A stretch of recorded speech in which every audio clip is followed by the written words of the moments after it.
What's up, everybody? Welcome back to Snatch and Scotch. I'm here with my co-host, George Dixon, and Johnny Six Box behind the camera.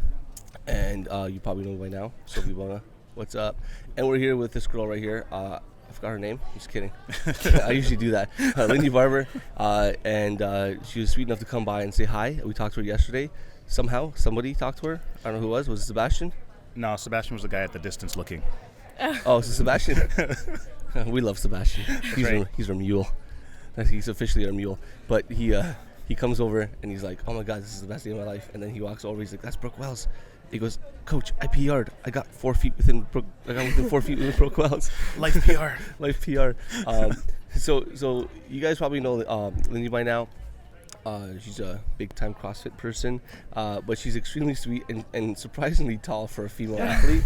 Notice the distance. I'm standing further away. So yeah, George feels intimidated. But this is an awesome kind of height thing going on here. So real quick, we had a pretty funny conversation just before we started. How did you get into CrossFit? Because you did some pretty cool shit before you started CrossFit. So I played soccer through college. I also taught a bunch of group fitness classes. So I taught sizzling abs and butts and guts and some turbo kick. Wait, butts and guts or butts and guns? Sorry, butts and guns. Butts and guns. Mm-hmm. We did a lot of 3-pound curls and presses and all kinds of punching motion during So turbo not too kick. big guns. No, girls didn't want to get anything more than toned. No, when they didn't want to we get were bulky. fitness. Of course, you don't want to get bulky. Uh-huh. Right, as I'm trying to hold the 15s to get as bulky as possible. And they're holding their 1 and 2 pound weights. And then I came home, found a gym, also kept teaching all women's abs classes and whatever they felt comfortable with. And Awesome. then that gym itself actually turned into a CrossFit gym. Oh, wow. And I came home from then. And then you coached there as a coach. And then I coached there. I coached at that gym for about 1.5 years, and then was cool. offered a full-time position at a different CrossFit gym about 2 years ago. Oh, awesome. So I've you've been in coaching, CrossFit ever since You've been then. coaching CrossFit for a while. For a while, yeah. So how coaching CrossFit, how long do you coach on an average day? How many classes would you do per day? Anywhere between 4 to 6, depending on the day. Wow. So 4 to 6 classes. When I was full-time, I was there from about 10 a.m. to 8 p.m., coaching and then training in between. And then when it got into season, I was training before 10 a.m., coaching from 11 to 1, training in the afternoon, and coaching from 4 to 8. Wow. So they were very, very full days when you're trying to balance a little bit of everything. So I own my own gym, and I have really no excuses to be not super fit. I got 3 kids and all that, blah blah blah. Everyone's got 3 kids. Well, I don't have 3 I only have 2 that I know of. So well, so we're that you okay. know of. That I know of. That's okay. Well, Chris Powell has 4, so screw that guy. But no, I could be at the gym from 9 to 8 or 9 o'clock at night. Yeah. But I don't want to because I just want to go home and have lunch and hang out, watch some Netflix for an hour. Right. You know what I mean? What motivates you to? Because I feel like when you coach class for back to back to back, 2 or 3 classes back to back, man, I'm pretty drained. The energy, it sucks the energy out of you. How do you? Yeah. What gets you going to train? Because I could probably squat after. Yeah. But how do you do it? It's definitely very taxing. So it's hard to want to constantly motivate and be in that same gym. And the hardest part is actually being in the same place all day long. Yeah. If I was able to get to other gyms during training, then it's kind of new environment. You feel a lot better. Different people, Different they motivate people, you. Exactly, Yeah. different scenery. But being in the same gym all day long is really tough to want to stay there for that 13-hour day to make sure you get in your training as well as coaching. Now, sorry to jump No, in there, that's but okay. but when you're training, so after you're done teaching, Yep. right? Would you train on your own individually, or would you have a couple of people, training partners that would come in? Because maybe that would be part of the reason why you maybe got a little bit more energy back in. So over the last year, Yeah. I trained a lot by myself. Oh. Only because my training times were 9 to 11 a.m., which not a lot of people can come into the gym at that time, and then from 1 to 4. Which Okay. most Seriously, of our how members shitty is that though? training by yourself. Yeah, it gets pretty. Yeah. It gets pretty bad after a while. It gets pretty hard because you don't know if you're going very enough. hard. Yes. Yeah. You think you That's are, what but that's what I feel like. you feel like this is really hard. I must be going as hard as I possibly Yeah. can. Yeah. But if you had someone right there, whether you're beating them or losing to them, you're either trying to stay ahead of them or trying Exactly. to catch up to them. So Yeah. there's some kind of motivation there. My new thing is classes. So Yeah. my new thing is my new favorite thing is taking classes at my yeah, gym. that's right. And Because making us coaches take classes. Thanks. Making you guys take because you guys Thanks. need to take classes. Yes, I But no, seriously, my new thing is I love taking classes with my members because I'm like, man, that guy used to suck and now they're keeping up with me. I gotta really push to stay ahead. Yeah. And working on myself. You're right. I'm like I kind of feel like I'm working hard, breathing heavy. but I don't taste blood in my mouth yet. Yeah, right, exactly. You're like, I know I'm not redlining, so I don't know. I Exactly. don't think I'm going as hard as I could Yeah, be. and it doesn't mean you have to redline all the time, but like honestly, I've said a million times, working out with myself for almost 5 years, and like I'm just sick of it now. I got to the point where I'm just like, I don't want to work out anymore. You know what I mean? Yeah. And then getting somebody who can actually push you, and when you're in a different environment, it's just game changer. You're makes like, a- oh, it makes a this is what big it means difference. like to push. Yeah. Oh, I get it. Right. It's almost like competition time, right? Like you do crazy shit in competition that you would never do in training sometimes. Right. And you're like, oh, okay, I get it. Yeah, that's why I was so excited about going team this year. That's right. So you're going team, I am. and you made a big move. Yeah, so from Kentucky to Tennessee. Oh, that's so not I a big move. It's not big. It's You about guys- you guys 3 hunt hours in- south. You guys hunt in Kentucky, right?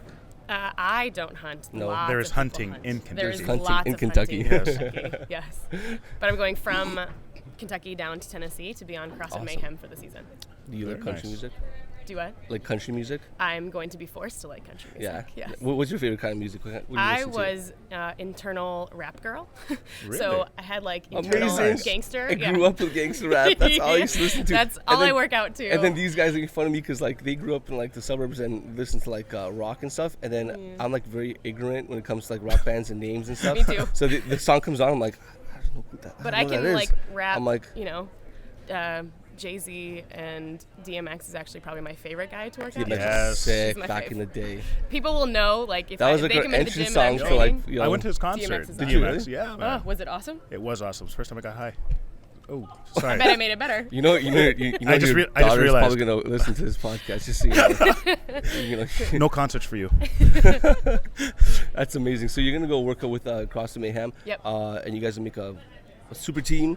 I who's- wouldn't go as far as super team. He didn't recruit. No. Everyone else from that team is the exact same. I'm the only new Oh, okay. addition this year. Well, you're So- still super. Yes. I wouldn't go that far. I mean, the idea behind super teams and what people are talking about super teams is that all these Oh, I people don't from mean around that. the country No, are, like, we're just moving. saying that you I yourself don't are mean super. that. You're just Oh, super. well, Yes. thanks. From our perspective. Well, yeah, well, I so appreciate who's that. gonna be on the team? So it's Rich Froning, James Hobart, Matt Hewitt, Ellie Kabord, Kristen Reffert, and myself. Awesome. So that team is the same. I'm Yeah. replacing Lauren Neal. She was their master's athlete they had last Oh, year. okay, cool. And she was late recruit onto the team because they had a miscommunication as their other athlete. Okay. And she's full-time and has kids and was like, Yeah. she just couldn't commit to another season. Of course. So yeah, let's talk about that. How hard is it to be an athlete? Like for real, like how people think it's kind of cool and glamorous that you guys are really good at CrossFit, right? Yeah. Which is pretty cool. But like, how much sacrifice do you actually make? Because like I said earlier, I can just go home and watch Netflix and have chips and have a good time and relax and feel good. But really, you guys make a lot of sacrifices. It's even more mentally taxing than it is on your body. On your body, of course, you can put in the work, but we all love that part. We Yeah. love the working out, we love the challenge, we love the going to red line and competing, but it's the mentally taxing of constantly wondering if what you're doing is good enough, if I trained hard enough today, if I eat that one cookie, is that going to throw me off and not have my Metcon be as good as possible tomorrow? Like, Yeah. when you're in season, it is honestly totally consuming of your life. Now, let me ask you something. So, coming from competitive soccer, Yes. right? How does that compare the competition? Because I don't think that when you were playing soccer, you ever got that feeling, or you know, what I mean, you'd go, you'd practice, you train, Right. and then you'd play, Right. right? Maybe Totally. watch film or whatever it is. Yep. But you would never have those stressors, or did you? Like, Not nearly in the same way. Yeah. So it's a much more condensed sport, right? Yeah. So if I went and I did my running and I did some ball dribbling and I took some shots and I made a whole bunch of them and I felt good about that 2-hour practice, then I went home at the end of the day and felt satisfied that I was better as an athlete in those small aspects. Like, I got better in those 4 things that I need to be better at today, and then you can move on. That's true. CrossFit is really hard because you can do all the muscle ups, all the gymnastics, some rowing in the day, and you can also do a little bit of squatting. Yeah. But then if you go home and eat dinner and you're like, fuck, I didn't do any Olympic lifting, I haven't Yeah. snatched today, I haven't Yeah. done any cleans, I haven't Right. walked on my hands in a week. Like, there's just so much involved with CrossFit, and you have no idea what's ever coming up, that it's Yeah. hard to feel satisfied every day at the end of the day that you got better in everything that you needed to. It's a very hard, especially when you're competitive, it's hard to be completely satisfied because you know there's so much to work on. yeah. Yeah. So one thing I was kind of bothering me in the past year, and I was like in life and business and fitness and everything, you know, what is good enough? Like, what is good? When is it going to be good enough? Like, is there good enough? Oh, for sure. I mean, I am in a totally different place because I've had such an injury and I've had to overcome that injury, that every day that I go out there and I give my 100% and I am not injured and I have not affected the rest of my life in any way of being healthy and mobile and not creating this negative for myself, then I feel like that's a good enough training day, right? Perfect. If there is days that you don't feel like training and you go in and you do it anyway, I feel like that's good enough. Oh, Every hell yeah. athlete is crazy competitive, so we are going to have this, we're always going to be our own critic. I mean, you can ask any athlete that comes out here and everyone else is going to be like, you did awesome today, you were so good, and you I yourself are going to be like, Yeah. right, exactly, you're going to feel like, well, I could have done this, or I So it's should not have done humility? this. Oh man, you guys. Oh, because everyone's always like, oh yeah, thanks. But I always think that they're being humble. It's interesting. I also hopefully mainly they're everybody's being being humble. I'm just No, breaking but balls. no, Yeah, but yeah. it's we're true all though. But everyone feels that Yeah, way. yeah. Even like regular CrossFitters, Yeah. like at the gym, right? Yeah. Like they do a workout, like, oh, I did so shit today. Like even my members, they come in, they get so depressed sometimes. I know. Like, dude, you had a bad day. You're stressed out. Like, It you know, happens. shit It's happens. fine. But, Yeah. like, listen, this is a better workout. This is probably the best workout you can do that like today. Yeah. Yeah. Right? It's a better workout than you'd have done. Than going home and doing nothing, going for a walk or whatever. You know what I mean? Like Yeah. you got it done. It's fine. I mean, don't worry about it. CrossFit is fucking hard. Yeah. Right? It's really hard to do. So anytime that The anyone easiest CrossFit workout is still It's harder really than an hard. average like hanging out doing some strict dumbbell presses and stuff for fun. I don't know. Yeah, You know what I mean? all of it is really hard. So anytime Yeah. that you come in, no matter what you're doing, if you come in and you get a good hour's worth of workout in, you're Yeah. still going to be a better athlete at the end of Yeah. that than you Hell are when yeah. you went in. Yeah. Hell yeah. No matter what. And consistency is the key. Like Yeah. getting it in, getting it done, and being consistent. Like you're better off like being consistent than killing it and then taking like 3 days off. Right. You know what I mean? So cool. So do you follow any kind of programming? Like I was following the comp train for a little while Mm-hmm. until I started getting on the Rich Froning programming, and now when I go down there and train with them, it literally is kind of like a free-for-all day-to-day. We do follow CrossFit weightlifting, and we do Hinshaw endurance 2 or 3 times a week. Cool. But the rest of them are kind of just based off of how we feel, and we like make so up you guys do metcons on the CrossFit fly. weightlifting and Hinshaw endurance and a whole bunch of other stuff. And a whole For bunch fun. of other stuff. For Like all we- for fun. Like yeah. just like weaknesses and kind of like Yeah, meshing so we'll everybody address together. what our weaknesses are or Yeah. how we're feeling that day, and then Yeah. make up a whole lot of workouts, and people will put their own 2 cents in, like, well, I think I should do this, or we need this Yeah. many reps. That and sounds then like a lot of fun. Yeah. Actually. Which is so fun. Like yeah. when I feel like stop, like I didn't feel like training anymore. I just walked in. I'm like, what do I feel like doing today? So I wrote like 5 or 10 things on a board that I kind of felt like doing, and I just kind of checked off the things I really wanted to do, and then just made a workout. And that's like, that kind of got me back into like consistently training, because like it gets to the point where like if I follow a program for too long, I'm just like, I'm just done. Yeah. Like you it's just get it feels like bored. work. Yeah, Yeah, and I mean, if you it's get to not the fun. point, if you get to the point where it's not fun and you're not enjoying it anymore, then you stop getting better. Yeah, I do like Yeah. CrossFit weightlifting a lot though. It's fun. They do a I great, like and it it too. is a fun program. It's a good program. It's a really fun tough. program. It's short enough that you can get it done pretty quickly. You Yeah, don't feel like you're like an lifting hour, for an hour and a 4 hours. half. Yeah. But it's a good combination. But if you of do mixing that, stuff. don't do CrossFit weightlifting and weightlifting together. Pick one. Pick one. Because with my it. young brother did that for 6 months like an Yeah. idiot. I told him, don't do it, don't do it, don't do it. You got a hernia. So That's 4 hours of lifting. That's he got not jacked, lifting. but he got a hernia. So about your back injury, Yeah. people who know, Lindsay, you have a back injury and you've overcome a lot. And there's a lot of people who come to CrossFit and say, my knee hurts, my back hurts, I probably shouldn't be doing this. How do you overcome that? And how is fitness kind of helped you not only be super fit, but like just healthy in general? Like when you get older, you're gonna be pretty, like when you become 40, you're gonna be like a healthy person, coming from a really messed up back injury. Yeah, so I actually had started CrossFit for a couple months before I realized I even had this back injury. I didn't know that I had it my entire life. I have scoliosis, spina bifida, and then my L5 is broken in 2 places. Wow. And I didn't know I had any of Is that going genetic? on. Everything, is that all So genetic? Or is that, scoliosis and spina bifida are genetic. Yeah. The spondylolisthesis, which is what it's called, is mostly, from what the doctors can tell, a result of those other 2 weaknesses in my spine. oh, wow. Okay. So I didn't know that I had them, Yeah. but then I started It's just lifting wear and and lifting tear. heavy, and then all of a sudden, like the incident happened, and then went to the chiropractor. He took an X-ray, and then they were like, "You need to chill for a Yeah. little while." The doctors themselves told me that I should never lift again, that this isn't for me, that you'll never be successful. Like, just worry about it. Doctors. I was in exercise science at a time, Yeah. so I knew that didn't make sense. Yeah. That not lifting, totally ignoring it, was not going to make me a healthier person. I would Yeah. be in more pain without strong back muscles Yeah. than I would be if I just built them up really slowly. So I've spent all of these last couple years focusing on that primarily, and then keeping that as my main focus. So what were you stay doing to healthy. strengthen, like your spinal erectors, your lower back? So essentially all core. So Okay. even within the last year and a half, I realized that my low core was not nearly to the strength that it needed to be. So on even though you things- taught the burning abs class? Unfortunately, Sizzling abs? Sorry, sizzling abs? Sizzling abs did not help my Damn it. super low spine. It was like, getting all jacked in those upper four, Yeah. but those lower ball, abs, the yeah. ones that The ones matter that when actually you're stabilize, squatting, yeah. we're not getting that strong. Yeah. So I'm still working on it every day. It's a constantly daily process. I have to warm up a ton just to make sure that my spine is safe. Because at the end of the day, if I injure my spine and then ruin it for the rest of my life, then none of this is worth it. No, right? absolutely So not. I have to be careful first and foremost every single day, every workout, every competition to make sure that I can continue to live the happy, healthy life that It's I funny want to have because forever. because most people should be doing what you're doing with an injury. Most like healthy people should be doing what you're doing with an injury, and they don't. Yeah. Like strengthening your lower abs, your back, everything. Like no one actually focuses on that, and the warm ups, no one does it. Right. So it's like you're forced to do it because you have to. Right. But it's But kind it's of super almost like a important for blessing. everyone. It's, But- yeah, it's super important for I everybody. mean, everybody, there's an 80% of our gym members at some point have a little bit of low back pain Yeah. because of not being able to engage those Exactly. lower core abs. Because we all stand in this Yeah. position, or we lift here. Oh, So we need to dancers! Get Those those hips dancers! underneath. God damn it!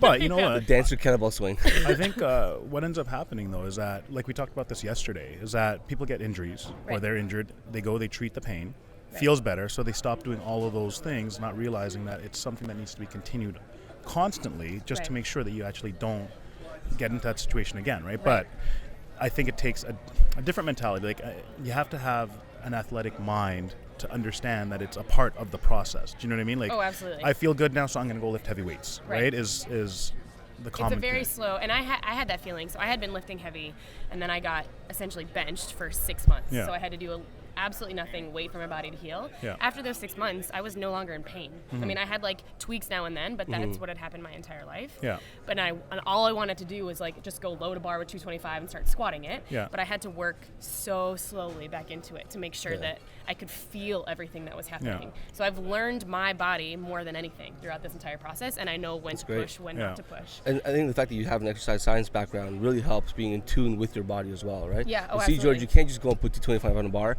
and do 5 pause squats and be, I'm warm. Let's go heavy. Right. You can't do that, bro. You can. I can, but But- then yes.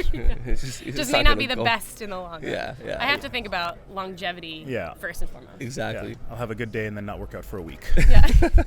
That's You're like, true. I'm good Yeah. for this week. I'm good. Right. So what are the things that you do to kind of strengthen your core and lower back? What are like general What to do? things? Yeah. What movements are? I do a lot of what's called a knee plank. So you're Okay. you're actually just physically on your knees and on your elbows, but Mhm. instead of holding that straight position, I try to bring my hips under as much as possible. Okay. My whole body will start to shake. So stuff Oh, like that, really? so you can just really feel. You just try to turn under. You almost look like you're rounding your back, but you're just really activating those low core. So it's almost like a cat cow on your knees, like Yes. holding. Okay. Yep, and you're just really turned under. But And then holding? immediately if you hold it for 5-10 seconds, you're Yeah. gonna feel Really? those low abs start to hurt. Hey, So I do a that's lot sick. of those. I do a lot of lay down on my back, single leg drops, and make sure Okay. that my low back stays Yeah. on the ground.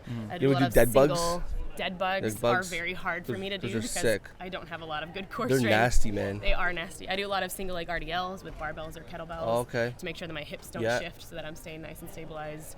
Post workout is a lot of glute rolling out, so a lot of like lacrosse ball on my glute medius, that Yeah. kind of stuff to make sure that they don't get tight. I do a lot of reverse hypers, which you can do on a GHD machine or with weight on an actual reverse Yeah. hyper machine, and then more planks essentially to finish to just keep that core as tight as possible. That's and making awesome. sure that I stand like this, Yeah. because Yeah. I always have a tendency Exactly. to sit Yeah. Yeah. That's great, man. So before we wrap it up, back. Yep. what are your top 5 sizzling abs exercises that we can do to get ripped? Ugh, sizzling abs. So like forget the diet, because like I just want to get ripped. Yeah. I don't want to work. I just want to do stuff. favorites amongst everyone were like single leg V-ups, so like alternating arm, opposite foot Yeah. V-ups. Yeah. So those are good. It's like crossing V-ups. CrossFit V-ups. Okay. Anything cross people love, Yeah. like Oh yeah. bicycles. Oh, because the burn. people love. burn. Feel the Yep. burn, yeah. The half sit-ups, so if you, not like even a crunch, but if you go half up, way up and hold it, Yeah. and I would have to count down from 10 and then relax down and then straight back up, Oh, the count for burn. 10, Burn's nasty. and then hold down. That's cool. Like mountain climbers, but Yeah. you have to but super fast, opposite knee. These Yeah. were always good ones. We would like So I turn know- it on for 45 seconds and then rest. And then you'd have to be like yelling at everybody the whole time, but But it's not the that bad. best. That's actually pretty No, fun. It's look not what bad you've at all. done. this week's programming, I guarantee it. Sebastian, watch Single this leg week. dips. I'm gonna do This some- week's oh, programming. buddy. Oh my God. Or some Russian twist, go Russian Just twist. 45 minutes straight, and you're gonna be dying. Dying. You're That's gonna walk okay, like you know this what? For the rest of the day. Exactly. It's an ongoing joke that like when women come to my gym and they're beginners, I run through an assessment, a small little intro workout. The intro workout is pretty standardized, but when I have like women, I usually just get their ass and their abs on fire and get them burning. Like, oh, you're the best trainer They're I've happy. ever had. So happy. And they're Yeah. gonna come back. It's awesome. Absolutely. Some lunges, some glute Oh yeah, bridges. yeah. All of it. We do overhead lunges or step ups. We do some variation of hollow rocks or dead bugs, and If you get done. here and here, That's every exactly female it. totally happy. Boom. That's all that matters. business tip. So you excited to go work out with Rich Froning and Mayhem? Pumped. I can't wait. You guys are gonna win. Yes. Absolutely. Repeat. Never count Lindy out on day 3. Well, thanks so much for being on. Absolutely. Do you want to shout out to any sponsors, friends, supporters? Yeah, so my biggest sponsors and supporters are actually all here. Like Reebok is my apparel. About Cool. Time is an amazing nutrition company. Goat Tape is also sponsoring me I for the like Goat weekend, Tape. and they're just awesome. So love them all. Mark Pro and Normatec are also both here, and they have been Awesome. vital in my recovery and to make Cool. sure that I stay on top for all of my programming that I have. Fantastic. Yeah. Well, thanks for being on, man, and good luck with Absolutely. the team Thanks for today. having me. Crush it. Thanks. Oh yeah. All right. Bye. Cool.